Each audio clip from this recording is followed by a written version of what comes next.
YouTube. This is Kentucky Prepper 1792, and this is a video response on paulde0 silver contest. paulde0 is looking for some good videos on the U.S. economy, the de-evaluation of the dollar, or talking about silver. I figured I had a couple important ideas, topics to discuss about silver. So I'm going to talk about why silver is going to increase in value. Silver traditionally has been used as currency and as jewelry, but silver is a consumable good. There's only so much silver on the earth, and until a hard technology of nuclear reactions can create silver out of lower metals, we're not getting any more of that stuff. In the chemical industry, silver is used as a catalyst. I used to work as a new product development research chemist at the largest formaldehyde factory in the world. The highest standard of formaldehyde that we produced, they used silver as a catalyst. Silver is a catalyst that's used in other processes. Another example of that will be ethylene oxide from ethylene.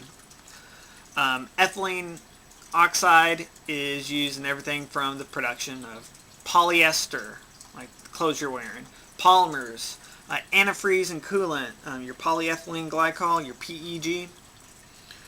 And it's being consumed in chemical reactions to make those products, and they're in a demand. They're being used up. They're taken away from that global supply and locking it up in other products. Silver is also used in the lead-free solder. If you're soldering electronics or whatever, it's being used as a lead-free substitute. Silver is also used in high-grade mirrors. You can tell in this proof that I have right here. Silver can be pretty darn reflective. It's used in solar reflectors. I believe all mirrors used to be made of silver, where they'd take a piece of glass and they would line the back with silver. If you're curious about that, there's a real quick experiment you can do using silver nitrate. You can YouTube that and probably find some cool stuff. But silver is highly reflective. It's used in optics and in mirrors.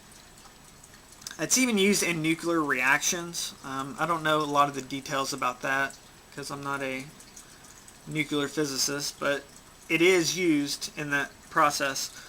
And I got a lot of information from the Silver Institute. They brought up the issue of how silver is now being used in silver oxide batteries. Silver oxide batteries they're more efficient, they're heat stable, so they work at higher temperatures, and they're touted less toxic than lithium. Now, I think that's an important thing. People are getting away from toxic stuff. Lead, toxic, don't use it. Hey, let's use a silver solder.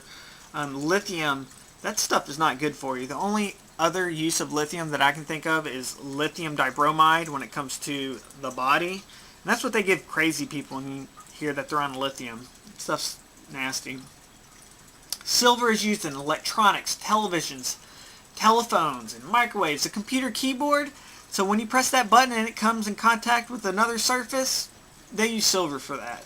It's used in cell phones, in solar photovoltaic cells.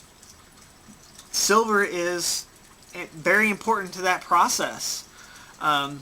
Silver is used in superconductors and supercapacitors. We're just talking about the electronics industry.